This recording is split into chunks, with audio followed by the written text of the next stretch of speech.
Have you ever felt like the black sheep of your own family, your culture, or even your own life path?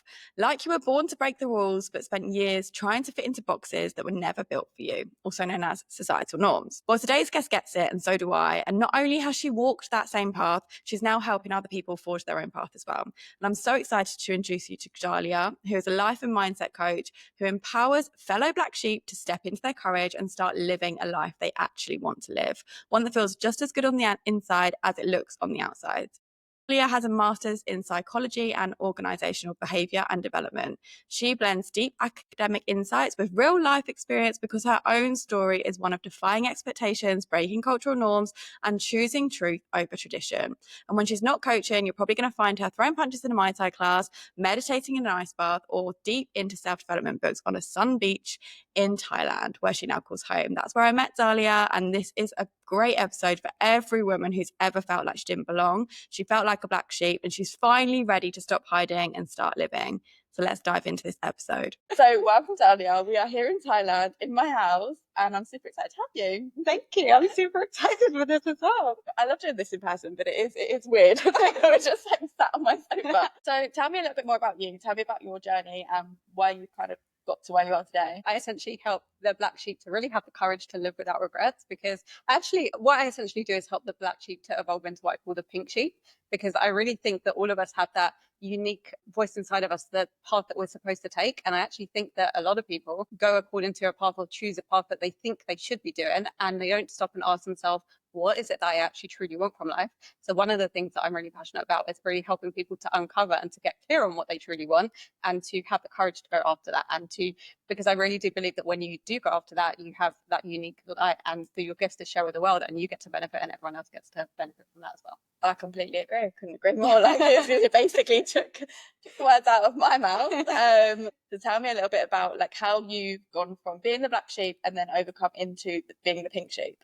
Yeah, so honestly, full transparency, I still sometimes, like, inside, I'm just like, when I even think about like just saying the black sheep, because I think there's even just like when family are hearing it and other people are hearing it, I think there's often a very negative connotation around it. And I actually see it as one of my missions is really to change how people are seeing a black sheep, because I don't think it's something negative. I don't think it's about being a rebel, being selfish, being the outcast or anything else. I think it's having the courage to, I guess, live a little unconventional path and an unconventional life. And for me personally, I think I've always been very curious. So I question a lot, and I think that's what's helped me to really evolve and to own who I am and to get to where I want to get to. But it definitely came with a lot of challenges, and being okay with being misunderstood and not always being agreed with or supported or liked and all of those things. And there's still obviously where to work with that today. But I think where I am right now compared to where I started is really just from getting curious and questioning everything. I can resonate with that. I was the child that my mum was like, why are you always asking why? I literally always wanted to know why. There had to be a reason for something, and I would question literally everything. So I can completely understand that. When you say the word black sheep, so what is your definition of the black sheep? So I think what I've come to understand is that it's a great question, and I think it's always evolving, to be honest. But I think if you hear the word black sheep and you resonate, it's like one of those things that you just know, if you know sort of thing. And the way I see it, I think it's when people have the courage to not conform to what everyone else is doing and to question things, because I think there is societal norms, cultural norms, like a path that the majority of people do go down. And then there's the people who kind of like are on the outskirts of that, and they're like, oh, they start to question, is this really for me? Is there more to life? Is this what I want to do? And when you go down an unconventional route and you start to go down that path, I think that is like very much connected to the black sheep side of things. Definitely. And in your world, in your life, I know you were born in the UK and then you moved to Israel when you were in your teenage years. So did you feel like, obviously two very different cultures, first of all, so did you feel like when you were in your like early years in the UK, did you feel like you were the black sheep, or did you feel like it more when you kind of moved into that second phase of your life in Israel? It's a great question. And honestly, I don't think either, which is so interesting. Okay. I think it came later in life. I was like the classic doing what you're supposed to do. Like I always followed the typical path and I don't regret any of it. It was actually when I started traveling after my degrees, after everything, that I started like seeing different cultures, seeing different ways that people live in it. And then I started questioning everything. I think my mom did say to me at some point, she's like, you're like a teenager that like rebelled like a few years too, like what's going on? Yeah. So yeah, like I think I started to question afterwards. It could be that deep inside it was always there, that knowing that there was more and it wasn't always that way. But I think it probably actually I tapped into that more post breakups, post traveling, that kind of thing when I was like probably late 20s, Yeah. around that stage. Interesting. And how about in your career? Did that kind of follow a conventional route? Let's talk us through a little bit about that. Yeah, so I studied for 5 years. I studied psychology for 3 years, and then I went on to do a master's for another 2 years. And then after that, the plan was to go into a corporate company and work up the ladder and continue ticking off the boxes and doing all of the things.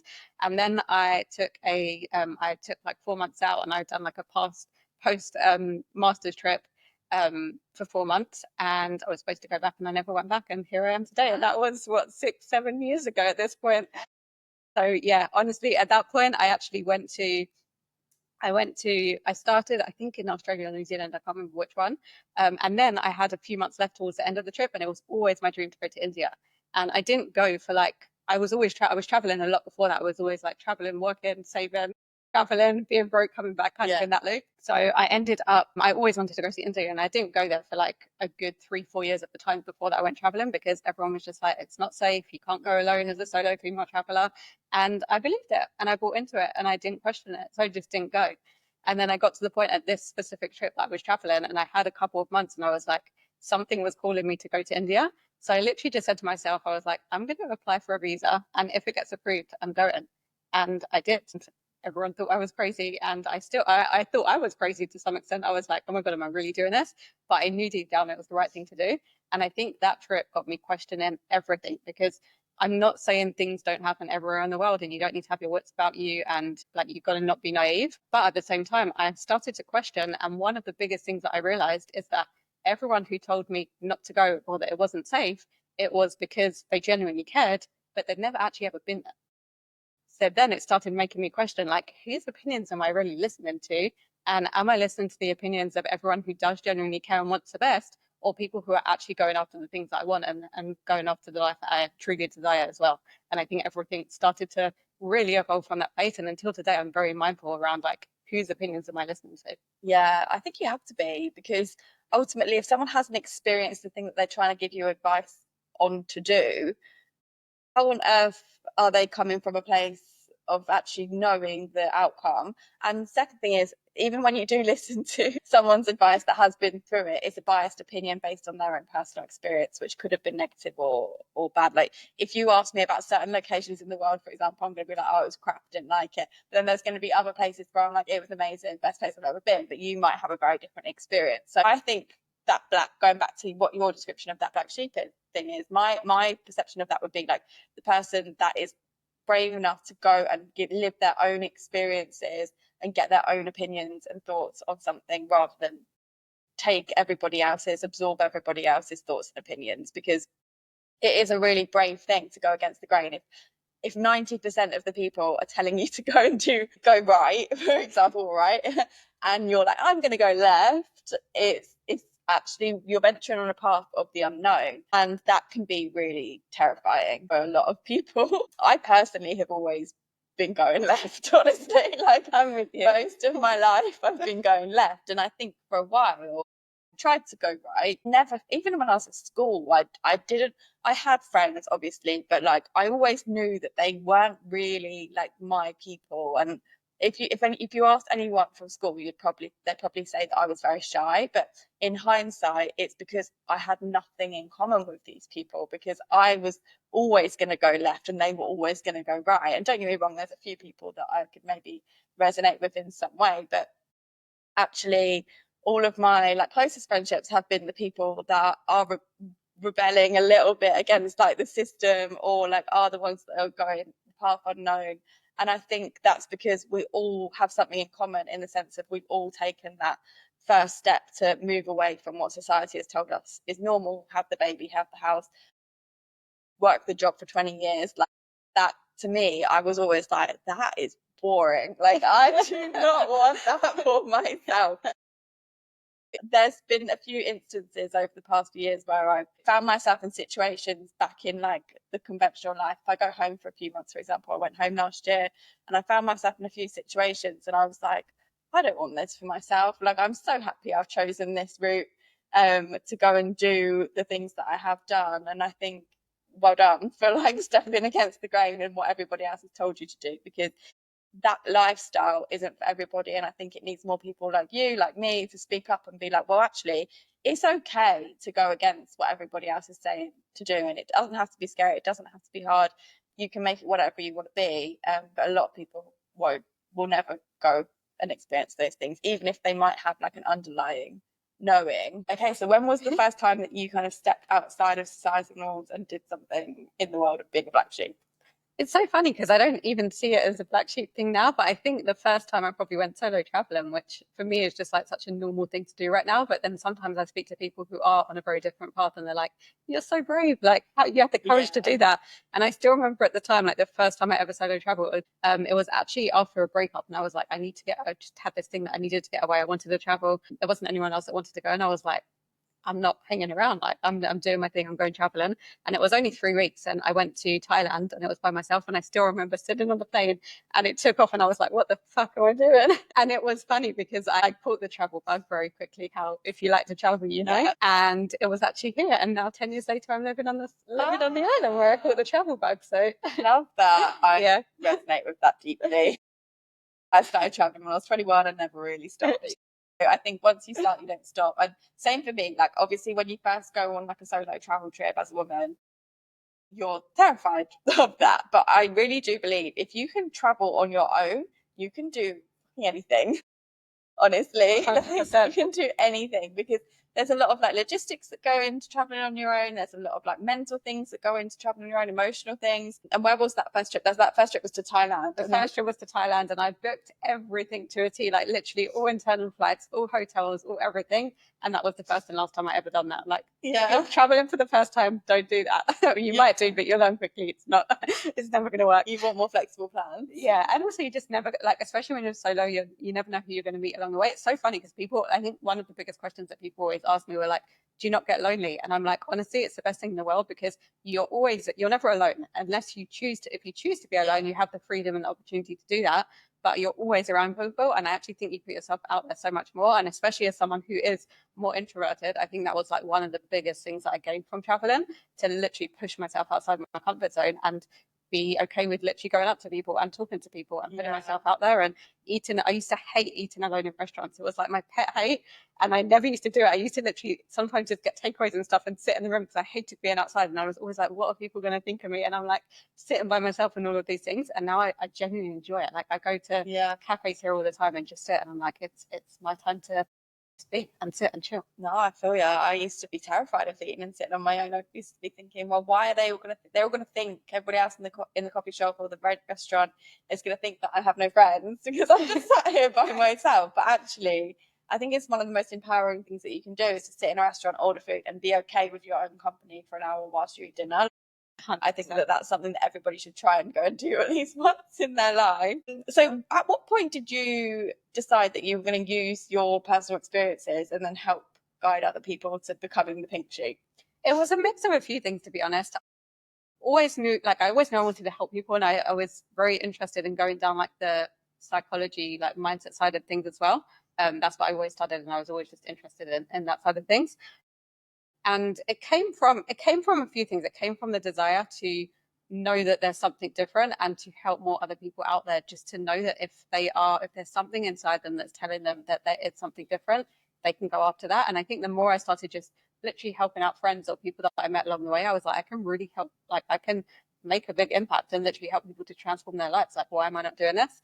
And for me, like, I also always, like, after traveling and getting the travel bug, I think for a good maybe 4 or 5 even more years, I was always in the loop of working in a job that I didn't overly love at the time, or sometimes it was fun jobs and just like things along the way. But I would basically was in the loop of always just working, saving a ton, traveling, spending it all, coming back, being broke, staying at my parents. And I was like, I can't do this life anymore. Like, I'm done. And then I still remember the first time I ever met a digital nomad. It was actually in New Zealand. And I just remember, like, again, I was on this like travel hop on, hop off bus and met these people. And I was like, well, how long you been traveling for? Just like a normal classic question. And I still remember they were like, we've been on the road for 3 years or 4 years. And I was like, tell me more, what do you do? And I think then everything started to open. And then I was like, I need to find a way where I can still have the freedom to travel if I want, and I can still work and still help people. And I was like, I've got to find a way to do it. And it's interesting because it took me still so long from that understanding that there is that way to actually get to it. I think it took me like maybe even 5-6 years to actually get to the point where I was a digital nomad. And the truth was, I actually made the decision like back in 20, I think, to buy a one-way ticket to Thailand and decide I'm a digital nomad before I had the job or anything even proof that it was going to work. And I think there's a lot of power in making that decision that's going to happen, because after I came here, everything started to work out. And then it was like, oh, like I think when you make that decision and you decide that it's going to work and there's no other way. And I remember even back in the day, people always asking me, like, what if it doesn't work? What's the plan B? And I confidently said, there isn't a plan B, it's going to work. And I was very much bought into that. And I think something that being the black sheep or solo traveling or whatever it is teaches you a lot is that you got to have trust and faith in the vision before the vision actually is physically in front of you as well. No, I completely agree. I think there's massive power in just like making a decision and going for it. Like sometimes you just have to jump off the cliff and hope that something catches you, because otherwise you just get stuck. You're just going to sit there and wonder what could be. But actually, you're never going to know unless you try. So I think everybody, if they have some kind of desire or feeling that they want to change something, unless you actually make the change, you're never going to know if that is going to work for you. And you could do all of the risk prevention measures in the world, but it could still not turn out exactly the way that you thought it was going to turn out. And I think that there's beauty in that, because you learn from making all of those decisions and jumping into the unknowns and taking the risks and doing all the things. And then through trial and error is how you're going to figure out what is going to work and what isn't going to work for you in the lifestyle that you want to achieve. But what was your vision, like when you booked that one-way ticket to Thailand? Like what had you hoped was going to materialize? I just started coaching at the time, so it was literally like coaching and making sure that it was going to work and I was going to be able to sustain that. And actually, interestingly enough, like literally a couple of weeks after I got to the island, I saw an ad on Facebook, and it was to coach with a company and partner like with them and work for them. In the health and fitness field, and it was like on a much deeper level, like with a team and like creating an impact with a lot more people. So I actually went ahead and signed up for that, and everything worked out from that place, and then things started to evolve from there.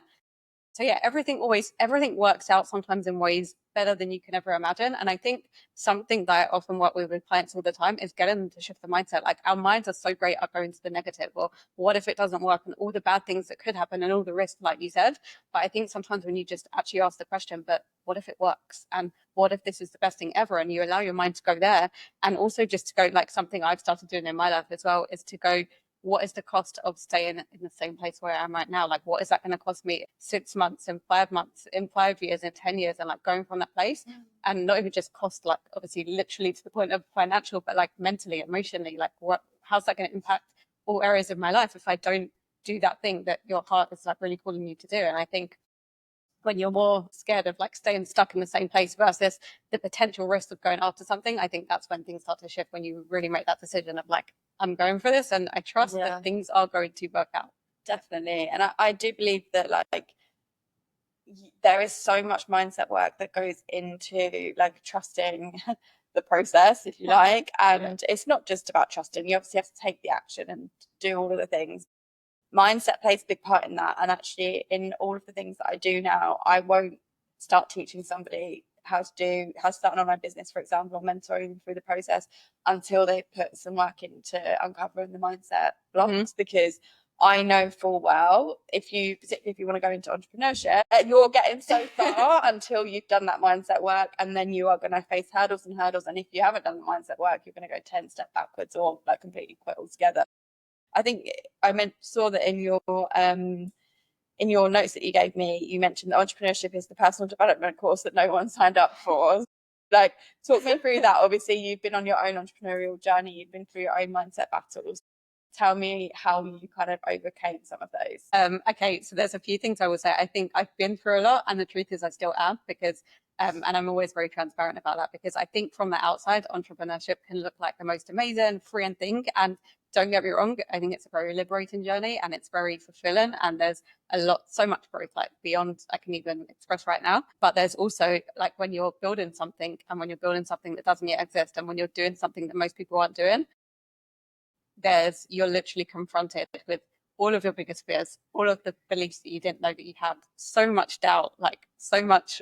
You get excited about doing something, and then you actually start doing it, and you're like, oh, can I even do this? And like so many thoughts are coming up around that.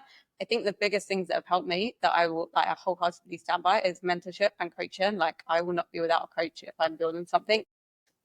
Just like I'm coaching people and I know I can help them, like I need a coach as well to get outside of my own head.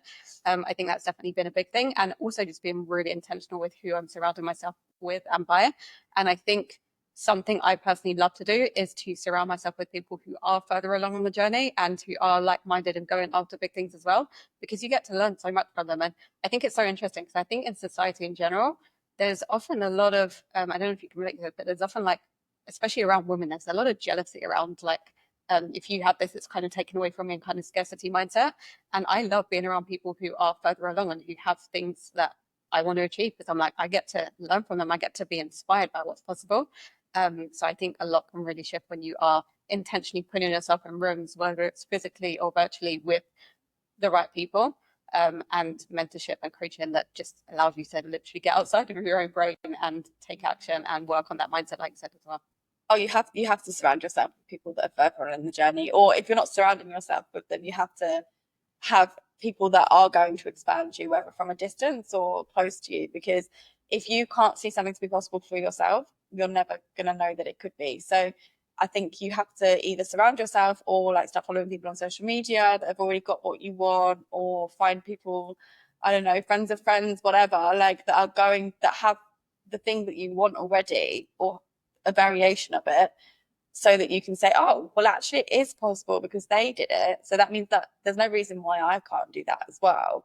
So I think it actually, there's no need to be jealous of those things. It's actually looking at them for inspiration and figuring out, right, how did they get that, and like working backwards from that so that you can find inspiration for your journey as well. 100%. I totally agree with you. But I think there's also, just from conversations that I've had in the past, I also think there's a lot of people of like, oh, you're so lucky, or it's easy for you, or I wish I had this or whatever. And I'm like, you can do it as well. But you've got to be in that mindset that you believe that if someone else has it, it is just proof that you can have it as well. And like, how am I learning from them? So I think that mindset shift is really important as well. Yeah, I think there's a lot of conversations around like the word luck and like privilege and things like that. And I always tell this story because I think that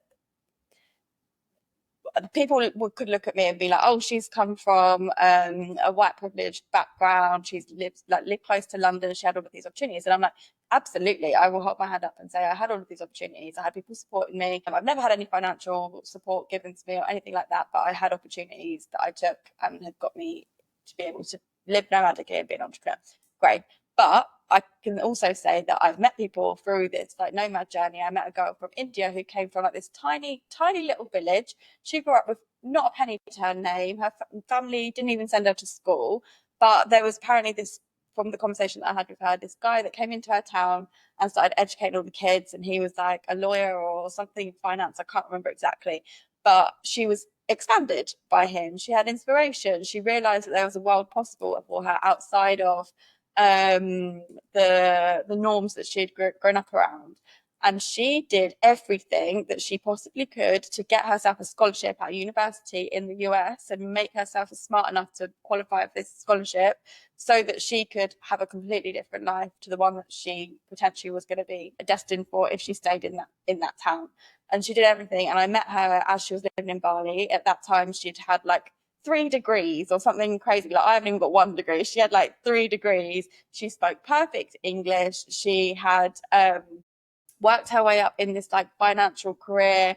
She then became digital nomad and started working like for different companies so she could work across the globe. And I'm like, she came from absolutely nothing. Like that isn't just luck. That is like somebody really taking strategic action, working on their mindset, like doing all of the work to get them, because they've seen a goal and a vision of what they want to be. So I really do believe personally, like anybody can achieve anything if they have the right attitude, the right mindset, and they take the strategic action to get there. So I'm glad you've kind of like validated my thoughts on that as well. I wholeheartedly agree with you. And I think it's easy from the outside to also just see the highlights and the overnight success, or what people portray on the outside. And that's why I always love to be open about it. And by the way, I think like really podcasts like this are so needed and so important, so you can like literally share different stories and listen to people and get inspired, and there's so much power to what you are consuming as well. But yeah, like I think on just going back to the whole luck side of things, I literally lost my train of thought. I was going to say so. The luck side of things. That's okay. Or something, but I guess it wasn't important. There obviously is an element of luck in some people's success stories, for sure, in the sense of maybe they knew somebody that could get them an in, and they always say, you know, that it is sometimes about who you know, not necessarily what you know. So there can be elements of luck to entrepreneurial success stories, but actually 9 times out of 10, it is a case that that person is just so determined to get the thing they want. And I always say this, and I talk about this a lot in all of the work that I do. You have to have a strong enough reason as to why you are going after that thing. For me, it is that I do not want to live in the UK. That is not my place. I know that. I've traveled the world. Like, I know that the UK is definitely not the right environment for me to live in the best way that I possibly live. So my why is to not have to go back and live there, and be able to live wherever I want to live and be in the environments that I want to be in. Like, I live on a freaking island. Like, what more can I want? Like, that's what I want for myself. I surround myself with like-minded people. So my why is that strong that I am so determined to not ever go backwards. So I'm always going to find a way to work through the mindset blocks, to take the action. But I really believe you have to have that strong enough why. And I think some people, I don't know if this is the same people that come to you, but don't really understand like what their why is, or like 100%. Even what they want. So like when you work with a client that comes to you and thinks that they're like the black sheep, like, and they want to embrace the pink sheep, like how do you start with like working them through those mindset blocks and figuring out what they want to do? Literally the first thing, like you said, is getting that clarity on like what is it that you even want to do. Because I think so many people know that there is more out there and there is possibility, and sometimes they do know what they want, but it's like then there's so much doubt around actually going after it. So I think it's first getting clarity on what you want. And I've spoken about this a bit, but I think we don't stop and ask ourselves, like, what do you want out of life? You know, it's like when you're growing up, when you're young, there's like, what do you want to be when you grow older? And then like when you're beyond 3 or 6 or 7 or 10 years old, it's like, how can you stop and ask those questions again? So yeah, and it's interesting because I think so many people, when I ask them what it is they want, they don't know, but they are so clear on what they don't want. Or they'll share with me, I don't want to feel that way. I don't want this. I don't want that. So it's like, well, you actually are a lot clearer on what you do want than you think. And you're a lot closer than you think. You just need to get clear on what that looks like and what it's actually going to take to go after that. And then there's obviously going to be the mindset and all the beliefs and limiting and the blocks and everything that's going to get in the way. That's like essentially where the work is, to believe it is possible for you, even if it feels far away right now. Like, how are we breaking that down to really just start taking action in the next step? And I think a lot of people, like I've experienced this in my own life as well, how it's really easy to get into the mindset of thinking like, if I'll wait to have clarity and then I'll take action. And clarity comes from taking action, not the other way around. So I think I've definitely been held back in my own life a lot because I'm like, I'm not clear what I want to do, so I'm going to wait and get clear, and then I'll take a step. And it's like, no, take the step first, even if you have no freaking idea what you're doing, and you will gain clarity from doing that. So for sure. Yeah. The other thing that I often see is that people wait until they are at rock bottom before they start making these changes. At what point do normally people come to you wanting to make a change? Is it after they've hit that rock bottom point and they can't continue in their current circumstances anymore? Or is it they've had the little niggles to say that they might want to do something different and they just need a bit more courage to take the action? So it's interesting. It's a mix of both. But I think actually the recent clients that I've started working with have been in a place where from the outside, everything looks great. It's like they've got the job, they've got the apartment, everything's looking good. But inside, it's like they're feeling that something's missing and they know there's meant for more. And there's like a lack of, I would say, your self-expression or different things like that. And it's like they know there's something and they're like, I'm ready to go. They're like, I know, like I'm not willing to stay in this place anymore. Like, I know there's more. I know it could look different. I know I've like worked up the ladder and got all the things, but I'm just not happy. And I know that there is another way, like, and I can see that you're doing it. Can you help me? It's literally a lot of the conversations are around that. So I've had some crazy stories, but yeah. I read that one of your clients became a licensed skydiving instructor, which is a very bold transformation. Talk me through that one. 100%. I think when we started working together, she was in a corporate job or an office job. I can't remember exactly what. But yeah, like it was literally, we started getting clear on like, what do you want? And then when she started to open it up and really like give herself the permission, I would say, to tap into that vision, there was so many different crazy things that were coming up. And I was like, pick one, like, what is the one thing that's really standing out to you? And she was afraid to even admit it at the time, I think, because it was like, I want to skydive. But it was more like, I think it was more for fun at the time, or something crazy that you're like, again, just going back to unconventional things. So I was like, okay, first step, like, what needs to happen in order to make that happen? And it was like, started to do research, started to talk to people, started to connect, and things started to evolve from there. And then I think she started to do the first jump and just realized that, oh my God, this is something that I absolutely love. And she ended up becoming a licensed instructor and going after that. And I'm like, this is proof, like, these things remind me why I do what I do. Because the truth is, on the everyday, there's always, even entrepreneur life, and I'm just very open about this, there's still like, it's still work. Like, even though we're living on an island and it's amazing. And I was literally driving to, I was like, this is life. Like, I still don't get bored of this and it's so cool. But there still are days where it's like, it's still work, and there's still aspects in every job or every career that it's not going to be fun. But these things like literally remind me, like, this is why I do what I do. Like, to literally help people to transform their lives and live a life that feels just as good, if not better, on the inside as it looks on the outside. Because anyone can go and work their way up and do all the things and tick off the boxes. But if you're not waking up with a sense of peace and calm and clarity and fulfillment, and that's not, doesn't mean that every day that you're going to be like that, and there's not going to be challenges along the way. But if you don't have the mental freedom and you just have the physical freedom of having the things from the outside, like, what's all of that work? That's how I see it anyway. For sure, I agree. And I always say there's like 4 types of freedom. You can have financial, time, independence, or happiness freedom. And I think out of all of those, like, the happiness freedom should really trump, because you should be waking up every day and not being happy. Obviously, you're not going to be happy every single day, but like, let's say at least being fulfilled, content by the circumstances that you're in, the relationships that you're holding, the work that you're doing. And if you're unhappy in that, I don't know if you've ever looked at is it the Wheel of Life? Wheel of Life. Yeah.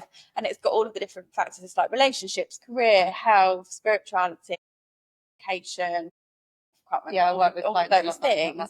And you're meant to rank each section of your life right out of 10. And I do this on a really regular basis, because I'm like, right, where in my life do I need to focus my attention on? Because obviously we go through different seasons in our life, and in different seasons we're going to be paying attention to different areas or different aspects of that. But if you're looking at that Wheel of Life and one of your aspects is a 2, but then something else is a 7 or an 8, you're like, right, okay, probably that area of my life needs a little bit more attention. And that's how you can kind of identify, I think, like, what part is bringing your energy down. And happiness, waking up feeling fulfilled and content in the things that you're doing, is part of feeling free. And if that area of your business or area of your life is at the lower end of that spectrum, then make a change, do something about it to get it back up on the rankings, because we can change any aspect of our life at any moment in time. And yes, everybody's circumstances are different. Everybody has a different amount of ability to change their circumstances, but we can all change our mindset. We can all try and make positive changes in our life to make us feel more free, if you like. I agree with you. And you mentioned that freedom is kind of about living in alignment with like your purpose, the things that you want to do. Do you feel like you've achieved freedom by kind of like stepping into this world, or do you feel like there's still work to be done to achieve like total freedom? I do. And if I'm looking back, because I tried to, something that I really tried to do, and I really help clients with as well, is to look back at where you were and your own journey versus where you think you should be or where everyone else is. And I do genuinely wake up and I'm like, I am content with this life. I'm happy. And at the same time, I want more. And I think, and something I think is really important to acknowledge, is that when you grow, your potential is naturally going to grow with you. And especially when you're a growth-oriented person, it's not that you're going to get to a certain place and then you're going to be like, oh, I'm happy, I'm fulfilled, now I'm done. It's like I'm always very growth-oriented. So I'm always going after, I wouldn't even say the next thing, but like the next level, I would say. So I'm content and I feel free with where I am right now. But I think I've also shifted personally my definition of freedom, because I think so interesting when I started this journey, like the whole digital nomad journey, I think for me, the dream always before I had that was having the freedom of having the physical and the time and location to be able to work where I wanted and when I wanted. And that for me was like ultimate freedom. And the truth is, when I got to that place, I had that. I was able to work from where I wanted, literally, and when I wanted, but I was definitely not mentally free. And I would not wake up. I would like wake up with the fear of losing it all and just like not having that mental calmness and clarity. And I got to the point of like, what is all this worth? Like, I'm literally living on a freaking amazing island. And I just wasn't happy at the time. And I was like, I felt like something was missing. And I started to shift it and just get so hungry for going after the fact that freedom isn't about having anything more. It's not about having anything. It's about feeling more than actually having something. So I think when I started to shift that, I was like, how am I intentionally bringing in freedom into everyday life? And even now, it's like, today I woke up, I was like, I'm going to the beach literally for 10-15 minutes to go for a walk, because I was like, when I stand and sit on the beach, for me, that is like freedom. That's just like peace of mind, where whatever else is going on, I can't think about anything else, because I'm literally just hearing the sound of the waves and connected.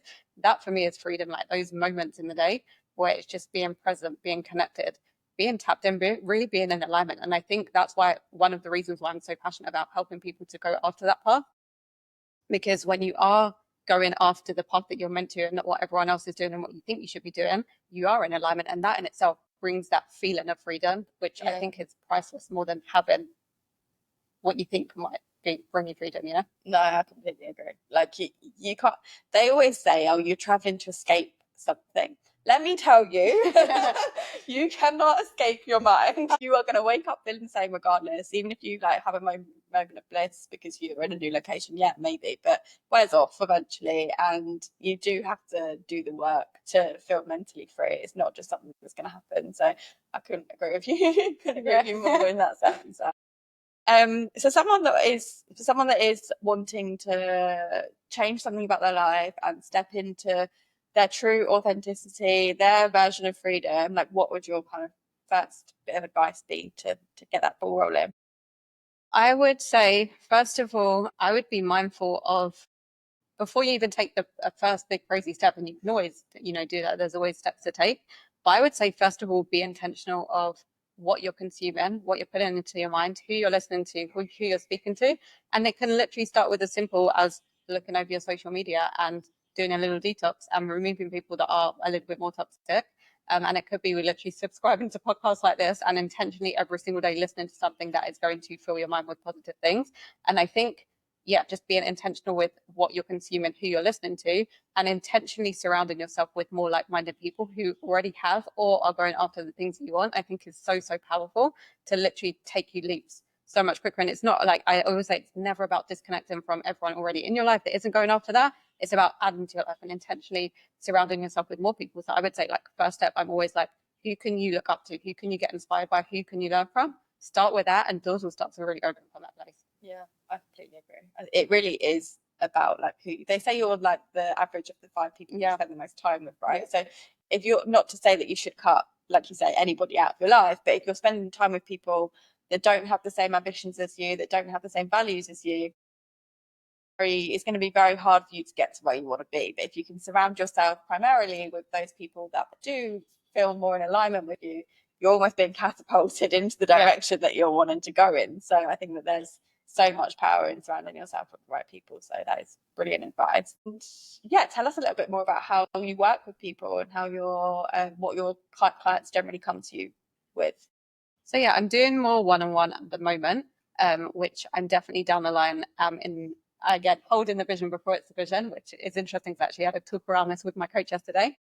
And further down the line, I definitely see the movement of the Pink Sheep Society, where people are really coming together, because I wholeheartedly believe in the power of connection and community and who we're surrounding ourselves with. So that's something I'm in the process of building. And at the moment, I'm focusing more on one-on-one to really get to understand, those challenges and the needs on a deeper level as well.